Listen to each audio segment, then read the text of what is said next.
This is Ray Houghton, and you are listening to the Fulham Focus podcast.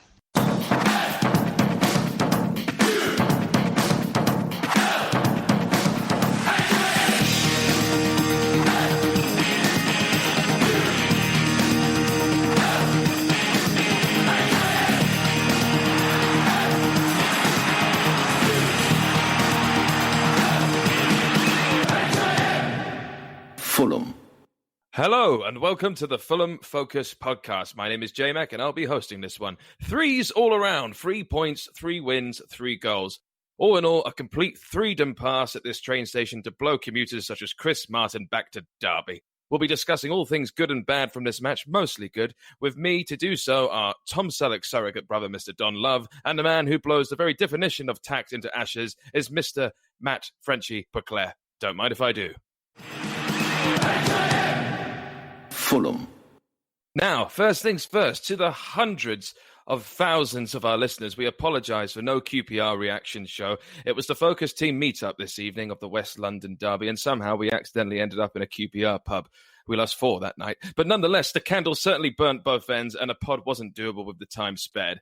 Lots of us from all corners of the world came to meet, and including Don Love, of course, from Full America. Don, let's have a quick summary of your trip to the Cottage and what you made of this great comeback of a very famous game as a Fulham fan and as an Atlantic pond crosser. It was really awesome to meet all of you and everybody on the Focus team, or the majority of our media and podcast crew. So awesome to be in the pub with all of you. Great to be drinking, meeting Robin and Christine and all the players. You know, it was really great that Christine could make it. She flew all the way in from LA. So cheers to her for that. We got a great group photo, so that was really nice. And then we had a nice walk all the way to from the Hammersmith over to the Cottage. Really great atmosphere, I have to say. I know some people have been complaining that without the Riverside, we've lost some of the atmosphere. I didn't sense that at all. I thought the atmosphere was fantastic. Seats really good. We were down in the Johnny Haynes stand, not far from where actually Danny Boy sits. So, all good. I missed the first goal. My wife wanted to go into the store and get my son a retro jersey. And so we dashed in there real quick, got the thing. And by then, QPR had already scored. So I can't tell you what the hell happened to that first goal. I read online. I went back and watched it. Obviously, we were asleep and everything. But when we scored our first goal, everybody around me went nuts. And it was just screaming. You lose your voice because you're screaming so much and having so much fun. So the only two other experiences I'll mention real quick about the whole QPR match. One is was in the late second half. If you go to Fulham TV and pull up the 90-minute replay of QPR, it's at the 1 hour and 17 minutes mark. There's a great little breakaway. We were clearing the ball out of the box, and it gets sent long. This was actually really awesome because this is not something we normally do. We normally take our time and play it around. It was sent long, and AK-47, he just did this great one-touch back. I can't remember who it was, Johansson or somebody, who then turned around and set him on his run. Well, he was coming so hard and fast, and he had beaten the defense. The goalie came out, and he basically just cleared it. Well, when he did, it was coming right in the stands at me and my wife, and it was coming pretty fast and hard, and it was coming at our face level. And I was like, oh shit, we're going to get hit. And I knew I couldn't catch it. It was just going so hard, so fast. So I took both fists like a goalie, and I just punched it as hard as I could, cleared it back onto the pitch. Everybody around me jumped up and was screaming and cheering me on and high-fiving me. A couple of guys were making some comments. I feel sorry to say this, but they said I was better than Betts in goals, so they were going to offer me a contract. So, yeah, that was a really good, unexpected event that happened. The only downside to this whole thing, and I'd ask you guys if you have ever experienced this, was, I've been to Brentford away. I've been to a couple games at the Cottage, but I've never had to deal with a fan from the other team that was just a jerk. And my wife and I, we were outside, just stepped outside the turnstiles. And I turned on my phone and I was bringing up Google Maps, to figure out the best way to go back to where we were staying for our hotel. And I looked up, and a couple feet away, there was this older gentleman, slightly older than me, walking towards me. And he leans in and does a little shoulder tackle into my chest. And he just looks at me and starts, yelling at me, and, watch where I'm going. What are you doing? I was like, what the hell, whatever, dude. So as I turned to walk away, his younger counterpart got up in my face and was like, you want to kick off? Or what is the phrase you guys say? Dust off or whatever. And I was like, what are you talking about? And he said, you want to go or something like that? And I was like, dude, don't be a dick. He actually looked at me for a second. And I turned around and I pointed to where there was a woman on a horse, the police, and he walked away real fast. He didn't say anything else. He just walked away. So I've never run into fans. I know they were mad they lost, and it was a great comeback by Fulham, but that was a real dick move by an opposing team fan. I'd never experienced that before. Even in all the MLS games and stuff I've ever gone here in the States, that was the first time. So that was the only bad thing that happened that whole day or that whole evening with you guys. So if that was the worst thing, it was a fantastic night overall. So you must have that look about you, mate. What? He's a dick. Go ahead and screw with him. I love how you just also said just this woman on her horse. Just shut up. I just completely didn't think about what you were saying for a second, and I just forgot. Obviously, it was a female police officer. I was surprised. We walked another block, and there was a kickoff, a little scuffle going on. That the horses, were in the middle breaking up. So I guess QPR's got some, the hooligan wannabes out there still. Well, it's Friday night. Everyone's had a drink. or too many. Yeah. Well, I mean, I tell you what, actually, we were quite tame last night. I didn't have a drink at all. Frenchie, I think you drove, didn't you, to the game? Did, yeah. Yeah. All right. Well, let's talk about Derby last night. Let's talk about it. So the opening lineup, we had AK-47 keeping his place, and as we predicted, he was on the right-hand side replacing Knockout because there's no way you can drop Mitro. Harrison Reed injured, Bobby Reed starting. What's anything that stood out for you particularly with this lineup, Mr. Frenchie? I know you love talking about a lineup, but we may as well do it. I'm not AK-47's biggest fan in the world. As you all know, I've slated him on the pod. I've slated him in our WhatsApp group. Even after he scored a couple of goals the other night, I still don't race him. But a bloke who comes in and scores 2 goals, difficult to drop. And I thought he was excellent against Derby, but we'll come on to that later on. The Harrison Reed thing was obviously enforced. I think there were some question marks over how well that midfield would work together with Johansson, Kearney, and who was the other one? Remind me. Bobby Reed. Of course, it was Bobby Reed. But it seemed to work, and I don't know. I mean, we're going to come on to this as well, but I thought we played excellently well throughout the whole game. But I don't know how much that was to do with Derby being an absolute crap side and us being excellent, probably somewhere in the middle. But I don't think there's anything too much to worry about with that midfield. The defence picked itself. Rodak's the number one at the moment. And, of course, Mitrovic comes back in because he's the best player in the league. So no complaints about the lineup from me. All right, fair enough. And Don, let's go to you. But Chris Martin started for Derby, and also Scott Malone was on the bench. Very different reception from the Fulham fans for this one. I mean, what were your thoughts on Chris Martin starting? Or did you want him to do as badly as the rest of us did? I didn't think he really made that much of an impact in the game. It was almost like he was not even on the pitch. So I would say Chris who. Yeah. I'll go to our lineup, back to our lineup real quick. Very impressed, actually, with Rodak, especially in the QPR match. In that first half, he really kept us in the game. If he hadn't made some of the saves he made, the QPR game match could have just been an awful experience. So, kudos to him. He's definitely earned his spot. And he's not afraid to yell and bark commands to the defense and tell people that they need to be dropping back and doing this or that. So, he definitely is controlling his box and cementing his place in goal. The rest of the lineup, AK, I don't really slate him or put him down a lot. I've always said, his first touch just wasn't very good. It always kind of got away from him. His speed, enthusiasm, you cannot slate him at all for that. He really does get out there and give it his all. And the other thing I'll say about him is his banishment to where did we send him again? Turkey somewhere. Turkey.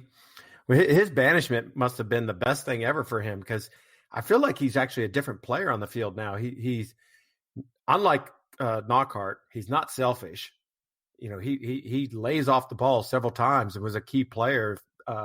Actually, what we've been calling for, somebody to play with Mitro.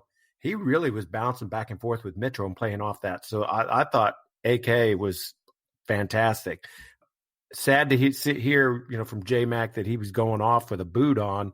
I really hope it's not a bad knock or injury, because I think he's really kind of made a big difference to this team with his speed and energy, and brings something different that we've been kind of lacking here in the first part of this season. So kudos to AK, I think.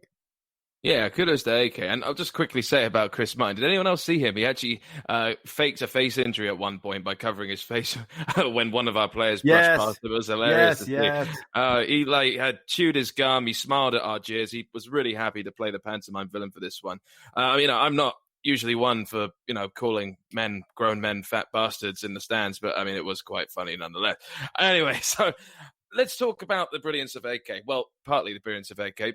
Mr. Boisclair, the 7th minute, the first goal. Talk me through it. AK with a great cross, and a certain somebody gets their first goal for Fulham. Yeah, it's a brilliant ball in from AK, wasn't it? It's something we've really been lacking this season, is quality delivery. And we've been saying all season that we've got Mitrovic in the middle who thrives on those kind of balls, but it was the little man, Bobby Reid, who's come in. Did he? I haven't seen the goals again. Actually, did he toe poke it in, or did he get his head on it? I couldn't see from the Hammersmith end, but it was his foot actually. Oh, okay, yeah. No, like I said, I haven't seen it again yet, but it was great to see him get off the mark anyway. And it's been a long time coming. We're in bloody November now, for goodness sake. Although I guess he hasn't been playing that far forward in the last few weeks, but he doesn't look like the sort of player that got 20, 25 goals, whatever it was, for Bristol City a couple of years ago. But at least he's off the mark now. Well, he had a chance to make it 2-0 when Bobby was beaten to when Bobby was beaten to a through ball by the keeper. Could Bobby have done a bit better there, do you think, Frenchie? Well, again, I'm sat at the other end, but from where I was, it looked like he was favourite to get the ball. And it almost felt like he pulled out. And it looked like one of those classic opportunities where all he's got to do is just get his foot to it first, not really have control of the ball, knock it past the keeper and go over the keeper and win a penalty. And that's what I thought was going to happen, but I was surprised that the goalkeeper got there first. Yeah, and Scott Parker said at the end of the match, where Bobby played tonight is probably his best position, and absolutely, I think it was. I want to talk about Dennis Adoy with you, Don, quickly. He made a surging run through the middle past 6 Derby players at one point. He does Dennis Odinho, lots of moments of that. He's looking good at the moment. What are your thoughts on him? He's an absolute asset for us, especially how he can convert from centre-back, from right-back to centre-back when we decide to change formation in the last few minutes of a game. I think, the QPR match and the Derby match, he's really has just become another level, at least in my eyes. He was doing some fantastic footwork and skills. One of the big breakaways, he spun a player. He just completely went at the guy, spun around, dipped his shoulder, and he made one of these runs that I've been crying for people to take on the defense more, to go 1v1 rather than just keep knocking around. And he did it brilliantly. And then, like you said, he went like 3-4 players, making this incredible run. So I feel bad for Steven Session, but he's kind of cemented his place in there as far as I'm concerned with the right back for now. So kudos to him. Yeah, but one thing that struck me as well about the Derby game was we've been very cautious and very patient with build-up this season so far, but that almost seemed to go out the window a little bit last night. A few games ago, you'd never expect Dennis Adoy to make a surging run straight through the middle, lay it off to somebody, then keep going. And he ended up front for the end of that move. And there were a couple of times as well where we kind of abandoned the really slow passing and we just tried something different. And that's what we've been crying out for. And that's why it looked a bit better last night. It was much more exciting to watch. Would you say it was a lot more direct then, Frenchie? At times, Yeah, there was a moment just before half time when Rodak took a goal kick and he went long. I think it was flicked on by Mitrovic, and it created an opportunity for Kearney, which he put over the bar. But that again, that's Rodak brings that option because Bettinelli's kicking has never been the best. Rodak's very confident with both of his feet, and he's got a hell of a long kick on him as well. And you might as well use that from time to time, especially when you've got Mitrovic up front who can win those headers. Well, let's talk about that because let's talk about the second goal. We scored from a bloody corner, and that makes now Mitro in 17 appearances. He has 13 goals. I don't remember. Do you remember the last time we scored from a corner, Mr. Frenchie? No, I really don't. I don't know. Especially since most of our corners, we don't even put it in the box. We play it short, and then next thing you know, we've knocked it all the way back to Ream and Mawson. So I can't remember. Might it have been when K-Mac scored with his arse against Leeds in the promotion season? Oh, yeah, it might have been that. I think it actually might have been, you know. It might be, yeah. Good memory. What a finish. What a finish. What a finish. I mean, so let's talk about, the best opening 45 minutes from us from a long time, I think. Would you say, Mr. Frenchie? And there were some certain performances. I mean, I thought Cavallero had a very good game. I really did, yeah. I said to John, who I sit next to, I think this is our best 45 since probably the Millwall game. We tend to start slowly, but a lot of people will say the way we play lends itself to being much better if we score early, because then teams have to be much more open and try and get back in the game against us. And I guess I kind of agree with that. As you said, Cavallero was outstanding. He was causing them all sorts of problems. And it's rare as well, because AK obviously had an excellent game as well. It's rare that those two wide players both have a good game at any one time. It's normally one of Cavallero or Knockaert who has a good game. Neither of them both have a good game at the same time. And perhaps that's because they're both a bit selfish. Yeah. And the other thing I thought with AK as well is that he got his head up a bit more. And although he looked exciting and he brought some flair to the game by going past people, he released the ball much quicker than Knockaert and Cavallero ever did and didn't try to do too much. And he was looking for through balls and he used the ball much better than Cavallero and Knockaert did at times. But that being said, I thought Cavallero was excellent as well last night.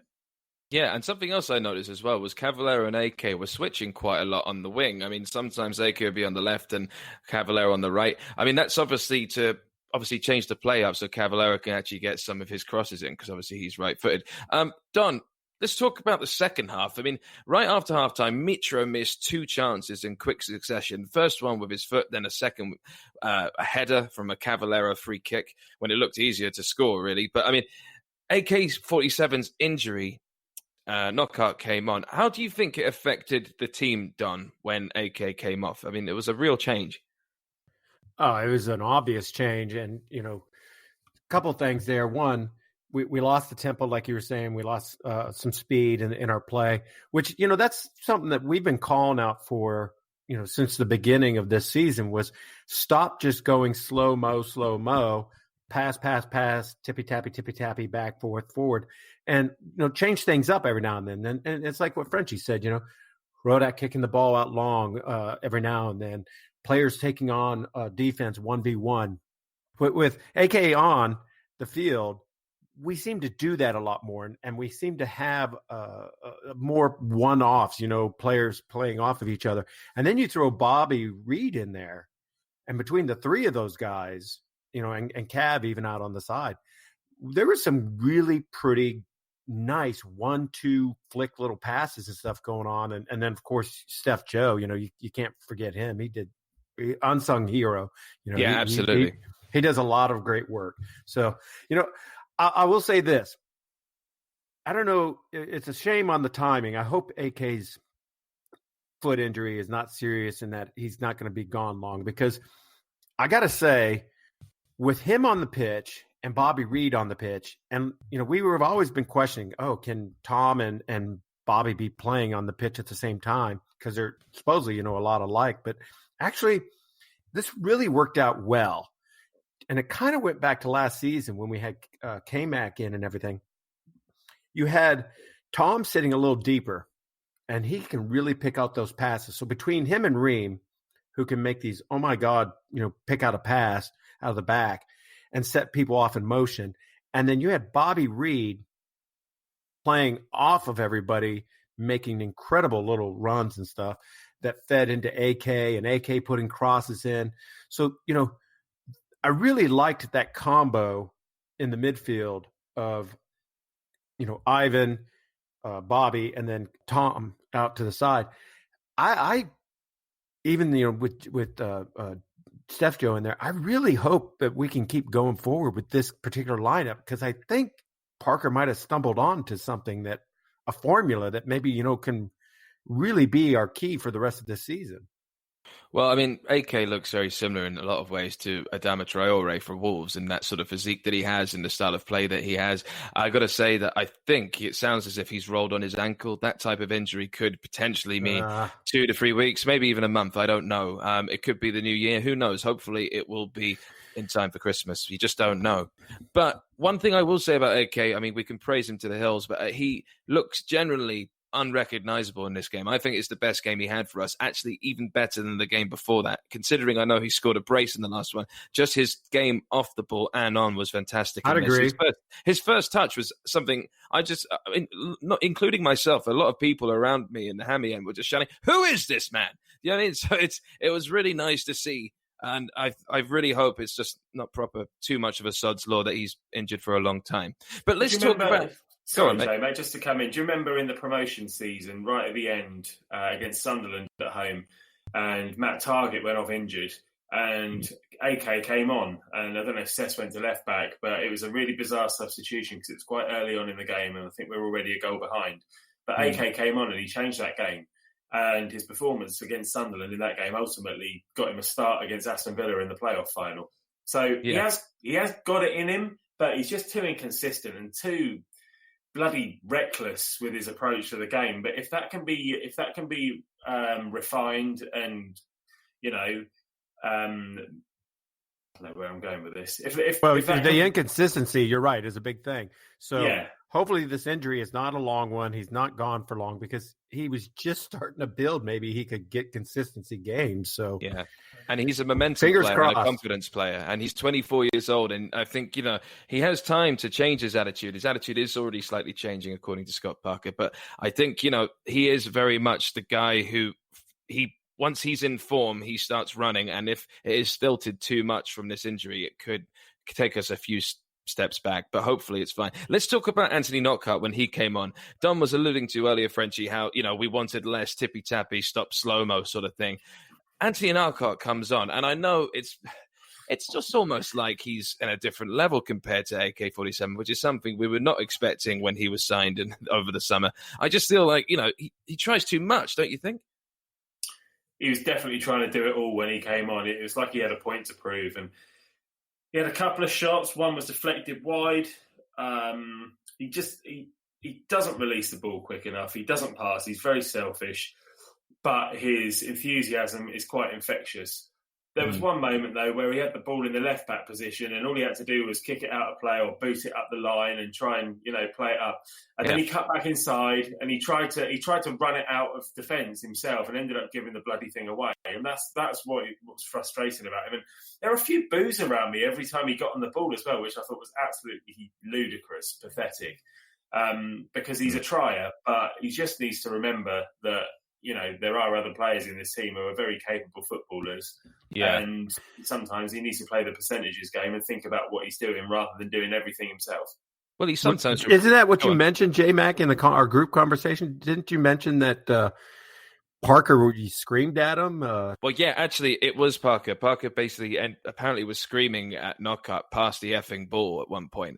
And I saw Mitro screaming at Anthony Knockaert as well quite a few seconds after that, telling him to listen to Scott, the manager, which goes to show the level of authority that Scott has over a player like Mitrovic, which is great to see. But still, it just shows, I don't know, to me, Anthony Knockaert reminds me of that dickhead that you play online at FIFA with sometimes, who literally just swerves around, showboats, twiddles the joystick too much and just tries to do it all and just annoy the other player and just troll them. But I'm sure there is better things to come, and we'll need him on Friday night against Swansea.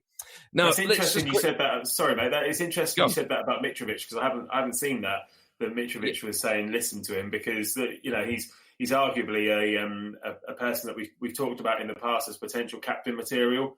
And him doing that is something that we never see from Kearney. You never see Kearney sticking a rocket up somebody's arse on the pitch and bollocking them. And if Mitrovic is doing that, then good. Exactly. Hey, we do need to give Tom credit. In both matches, QPR and Derby, he did get stuck in a couple times and put in some really important tackles that broke up play and led to some good things. So I agree. Tom is not that get everybody fired up and rah, let's go.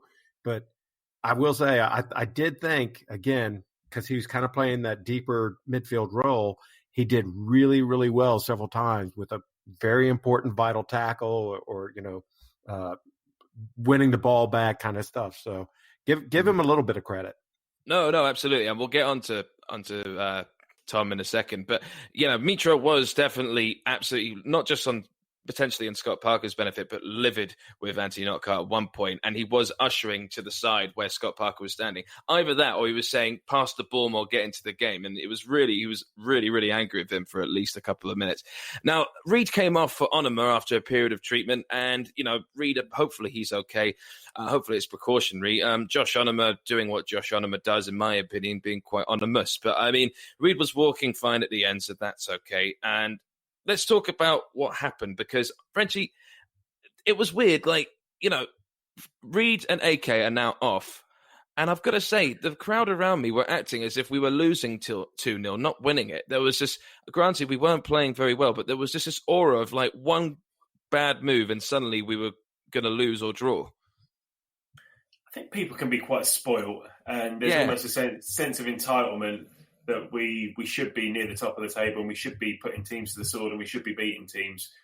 And I get it to a certain extent, but when you're 2-0 up, you need a bit of perspective. And, I guess we've just seen so many performances this season that have just left us a little bit bored. And you take out the flair players out of the team who were setting the tempo and, making the team exciting to watch. You take them outside and then you're left with what you've kind of been watching for the last few months, which has been quite turgid at times. So maybe that's what it was. But 3 points is 3 points, and it was a good performance. It was. And I've got to say, Cyrus Christie at the end, put a really good shift in, coming on for Cavallera. Scott Parker went for 5 at the back, or, 3 at the back with the wing backs. And I think it worked actually one of the best ways it's ever worked for us so far. I thought it actually really steadied the ship for us when we were looking a bit shaky once AK and Reid came off. It actually made us look a bit calmer and a bit more, a bit more like a rock for us. But it was because of that setup that we were able to make it 3-0. It was a kicking mistake by their goalkeeper, but Mitro waited and played it into Kearney. And it was just one of would you say it was almost like a mini Wembley goal, Mr. Don? Oh, I thought it was brilliant. And I'll tell you, people seem to be on Parker that he doesn't adjust things or, that he's not tactical minded or whatever. I thought he did a great job, both in the QPR match and this Derby match, of adjusting the lineup and the guys on the field taking his instructions and changing shape and changing what they're doing. Now, I will say, that when we go to that 5 in the back or, 3 in the back with the wing backs, we kind of get complacent and sit back and invite a lot of pressure on. So I was really getting nervous, when he did that. And so that last goal, very unselfish of Mitro to let Carney, Tom, to put that in. So my only thing is, I don't want to see him sitting quite so deep, even with the 5. Yeah, and let's just quickly talk about Tom Kearney, last but not least, of course, Frenchie, because, as Don alluded to earlier, he played very well for us. He actually had a much better game for us than against QPR, wouldn't you say? And it actually shows that he can do things in a double pivot with Johansson. He can actually have that style of play without necessarily being where Bobby Reid was, as a sort of 10-ish or, forward attacking midfielder role. You've hit the nail on the head. I thought he was quite anonymous against QPR on Friday night, but against Derby, he was much more involved. He was much more of an engine for Fulham. Like Don said earlier, he was putting in sliding tackles, which we've seen more of this season. And I don't really understand what the double pivot means. I've never really understood that, but I thought he was excellent against Derby. I thought everybody had a good game. And I've said before, but if Tom Cairney could replicate his best form week in, week out, and he was more consistent, then he'd be playing for a Premier League team, and he'd be in the Premier League all the time, rather than just every now and then when the team he's playing for gets promoted. But that's the problem with him. He's not consistent enough, and the last few days has just completely proves that point, I think. Yeah, I mean, a great performance from Tom Cairney, and really well-deserved with the goal at the end to seal everything off. Don, let's start with who you think the man of the match should be, in your humble opinion, sir. I guess I would give it to Metro, for putting in the shift and getting everything. But honestly, I think it's getting really harder and harder the last two matches to pick a man of the match, because several people have just been putting in awesome performances and really stepped up these last two games. So I'll give it to Metro, but it's really hard to pick somebody, I think, right now. And for you, Frenchie? Cavallero for me. I thought Cavallero was magnificent from the first minute till when he was taken off, and I think taking him off just before the end just gives him a little bit of a breather before Friday night, and hopefully we'll see the same again from him. Excellent performance from him. Yeah, we're all going for sort of alternative choices here. I mean, there are a lot of people who would say Mitro. There are a lot of people who would say Cairney for the end and for obviously his much improved performance. There are a lot of people that, I think personally that a lot of people would say AK because of the change. You could see how much we missed him, but, he didn't win the game for us. And, it's hard because I was thinking about the game when watching it, obviously afterwards, there wasn't one performer who had a bad game, so it's very hard to make a decision like Don says. I'm going to say Johansson, because I think Johansson has been, as Don once again also said earlier, has been a very unsung hero. Obviously, we all praise him, but he's been an absolute engine for us. A maturity, actually, that we haven't seen before. I know he's made a couple of dodgy tackles, but I thought he absolutely ran the show last night, so I'm going to give it to Johansson. And it's also nice for Marek Rodak to get a clean sheet, which is always nice. Did you see near the end when one of their players barged into Johansson off the ball? Like it was a tackle that Johansson himself would have been proud of, just out of nowhere, just completely took him out and he went flying. He didn't complain though, he just got up. Oh, I did see that. He knew what it was all about. He didn't actually care, did he? He just sort of like, well played. Yeah. My fellow Darks Arts teacher. Yeah. Nice. All right. Let's go for your Parker rating, Frenchie. Let's go to you. You're laughing. What is your Parker rating for this one? 9, I guess. He's stuck with Kamara, who had a good game last week. Got us playing well. Mix it up. We tried some different tactics. Tried some different things. Could have had a few more goals if it wasn't for some quite wayward finishing from the main man, Mitro, just after half time. He probably should have scored both those chances, and on another day he would have done. But you can't blame Parker for that. 9 for me. It was a great performance, and the fans were singing his name, and Parker give us a wave, and he turned around and waved. So, silence his critics after that whole game. I would agree. I'll give him a solid 9. I thought the lineup was really good. Everybody came out energetic for once in the starting of the game. We've been really kind of falling asleep in the beginning, or we're just not awake in the beginning of the matches. So I thought the lineup was good. It was unfortunate the subs he had to make, and Winning made them, except for taking off Ivan. I thought that was really actually very good to take him off, give him a rest. But no, a solid 9. I think he's been doing really well. Again, fans are fickle. If we lose the next match, then everybody's going to be calling for his head. But I think he's actually been doing very well for this being his first gig, as a head coach, and especially in a league like this where it is so tough with all the matches constantly coming at you. So far, I would give him a solid 9. Okay, well, 3 points, 3 goals, and 3 wins in a row. So 3 threes make a 9. So I'm going to make a 9 as well for Scott Parker. I think that's really good for him because I tell you what, again, I just think the five at the back worked, even though a lot of people don't like it. I think it actually changed us a lot. But when AK and Bobby Reid came off, we looked a lot more comfortable, even though it can be argued it's negative. I think, if it is true that Mitra was trying to, there's just a feeling that the players are really playing for Scott Parker at the moment, and it's good to see. And I think us going 3 on the bounce convincingly against these teams after losing 3-0 at home to Hull is quite a feat. So 9 for me, 9 for you, and 9 for the other for Scott Parker. All right, then, let's do a little bit of a Swansea preview under the lights on Friday after this. Fulham. Right, Swansea. Frenchie, have you got any memories of Swansea in the past, sir?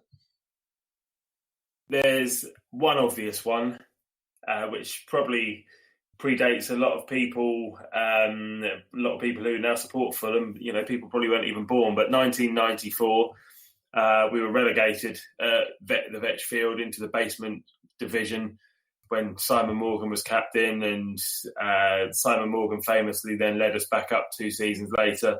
I think we did the double over Swansea in that season, but that was a particularly bad one, obviously getting relegated there.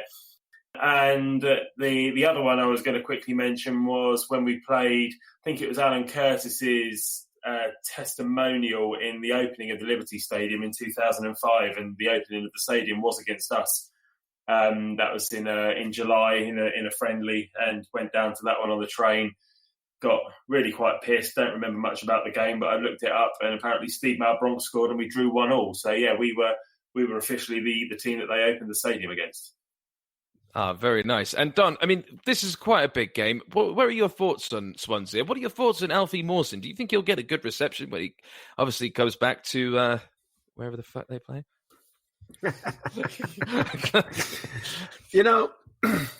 I have no idea how Swansea feels about Mawson, to be honest. I'm not a big fan of when an ex-player comes to your stadium that he gets booed or whatever. He's got to be a real shithead of a person for me to be able to boo at him. So there aren't too many players out there who ex-Fulham players, if they were on another team and they would show up at the Cottage on the pitch, that I would boo or slag off. I guess Darren Bent's about the only one I could think of. So I hope he doesn't get a bad reception. We'll see. But if I was a Swansea fan. If I was a Swansea fan, I'd look at this and think, Alfie Mawson played for my team, did okay, got called up to the England squad, but we were relegated. And as soon as we were relegated, he turned his back and buggered off somewhere else to a team that were absolutely appalling and also got relegated. So he's had 2 relegations in 2 seasons. If I was a Swansea fan, I'd be giving him dog's abuse on Friday night. But I don't know how they feel about him. But not knowing how they feel about him, looking at it, that's how I'd feel about it. I think that's fair enough. That's fair enough. And look, Swansea are on a strange run of form at the moment. They drew last night and they lost against Millwall last weekend. 2 teams that are currently in the playoffs. It should be quite a cagey game, especially without AK-47. Have you got any predictions what you think the way we could line up for this one, Frenchie? Well, assuming that AK's injured, hoping that Bobby Reid isn't, then potentially the only change we're likely to see is Knockout starting instead of AK. But I assume Harrison Reed's also going to still be injured. But you see, in a lot of these games, when last time we had 3 games in a week, there were a couple of curveballs. You might see Onuma starting. He came on and had a good few minutes the other night. He's a unit, by the way. That's the first time I've really seen some proper amount of time of him playing. He had about half an hour on the pitch. He's a big old boy, very strong. I was a bit unfair, actually. He wasn't anonymous at all. He was pretty decent. I thought he did well, and you're right, he is a unit. Yeah, so I could see him potentially starting, maybe instead of Bobby Reid if Bobby Reid's injured. Or maybe Bobby Reid, I was going to say maybe Bobby Reid goes and plays instead of AK, but if Scott Parker's saying that his best position is in the central of midfield, then that's unlikely. That's I can only really see those changes, potentially Onuma coming into midfield, but up front I don't see there being any surprises. It's either going to be Bobby Reid or Knockout coming in for Kamara. other than that, the defence kind of picks itself at the moment. And sadly for Steven Sessegnon, he's nowhere near the team again at the moment. And it's right as well, because he hadn't been playing well, and he doesn't just get into this squad because his name's Sessegnon. Well, let's just read about their current form from the amazing Stato. I mean, they're currently in 5th. They've played 18, won 8, drawn 6 and lost 4. Scored 23, conceded 18, and they are 2 points behind Fulham. They haven't won in 3 games now. An encouraging start from their new manager, Steve Cooper, who replaced Graham Potter, who went to Brighton, of course. Now, the history of Fulham and Swansea. Fulham have won 31 games. We've drawn 10, and Swansea have won 24. We've won 2 out of the last 8. We have drawn 1 and lost 5. 6 of those 8 were Premier League fixtures. The other 2 were FA Cup games. And the last time we played Swansea was actually back in 2014 in the Premier League. So that's a weird one. And we lost 2-0 away and we lost 2-1 at home. That rings a bell. Anyway, we beat them at home in the FA Cup in 2009. But before that, our last home win came against them in February 1997 in Old Division 3. Anyway, we could read these stats until we're blue in the face. I mean, let's talk about some key men who should be watching out for in this game. Any ideas you've got there, Mr. Donlove? Yeah, they've got a couple of guys that I definitely would keep an eye on. Their top scorer, Baston. I definitely think, we've got to be aware of his capabilities, and kind of shut him down. But, there's other guys, Andrew Aw, 4 goals, 4 assists for a season. It's hard to say really with Swansea because, like us, they haven't really had consistent performances throughout the season. So it'll be, I think, a really interesting match for us. And I think it could be a real challenge for us also because they're not that far off of it. They're only 2 points behind. Yeah, I'd look at Andre Ayew, to be honest. He's got 4 goals this season, 4 assists.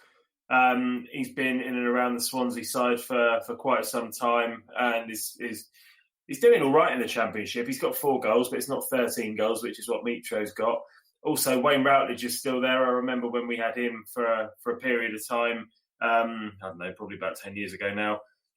He's played 7 games and he's got a goal and an assist this season. He's 34, but he's still in and around their squad. They've got quality players. If anything, I'm surprised that they're doing so well this season, especially after losing Graham Potter. And Graham Potter didn't exactly rip up any trees with them last season. I don't know. I think they must have finished about mid-table, having been relegated the season before. And then he obviously got his move to Brighton, and he's doing well at Brighton now as well. 6-year contract now, yeah. Yeah, exactly. But I must admit, I know absolutely nothing about their new manager. I've seen him on TV and I don't know, he looked like the groundsman or something. He looked like completely not the sort of guy that I'd be expecting to be a successful football manager. But good luck to him and fair play to him as well. They're only a couple of points behind us. And there's little between us in terms of league position at the moment. In terms of on the pitch, I think we've got better players. But it just depends what Fulham turn up. Yeah, and they favour a 4-2-3-1 similar to us at the moment anyway. So it could, well, I mean, I think we're 4-2-3-1. I actually pretended earlier. I have no idea what a double pivot is, to be honest. I just said it to look cool. But anyway, the point is, I mean, the attack, their strengths, according to WhoScored.com, just looking at their stats, their strengths are attacking down on the wings. That's one of their only strengths. And their weaknesses are defending against skillful players, aerial duels, and stopping opponents from creating chances. If that are their 3 main weaknesses, then I have every faith we can bag 3 points and get 4 on the bounce this Friday night, hopefully. They're definitely beatable, though, because they lost at home to Stoke when Stoke hadn't won all season. And, of course, then Stoke beat us as well. So you think, bloody hell, Swansea away is a tough game. But teams do go there and pick up points. So, it's certainly not beyond the realms that we could come away with another 3 points on Friday night. Don, do you want to say anything else? Are you cool? Well, the only thing, one other thing I'll just say real quickly is I'm looking at the live updates, and QPR is getting beat right now by Nottingham Forest. If Forest wins, go on, Forest. Well, then they go above us in this, the table. But that's a good thing to see QPR getting beat again after running into a dickhead fan of theirs. Let it go, man. Let it go. Let it go. But you know what? I tell you what, actually, another good thing is that Jared Bowen has just scored for Hull City, which basically means that we are strong in third. Now, actually, no, hold on. Just forget everything I just said. For fuck's sake, why do I even bother talking? 1 second. Oh, what are the Jared scores? Jared Bowen scored. Shut up. Jared. Shut up, Jared. Hull City. Yeah, it was Jared Bowen. Actually, yeah, looking at the scores, Jared Bowen's just scored for Hull City, so that has actually helped us put Preston below us and solidified us in. Stop it. Anyway, let's call it a day there, because otherwise we'll never hear the end of my love for Jared Bowen. Let's call it a day. All right. Thank you very much to my lovely co-host. Thank you very much for listening at home. And if you like what you hear, we've got the website, fulhamfocus.com, with all the interviews. We're on Facebook, we're on Instagram, and we are on all the social networking platforms. We'll be back after the Swansea game. See you then.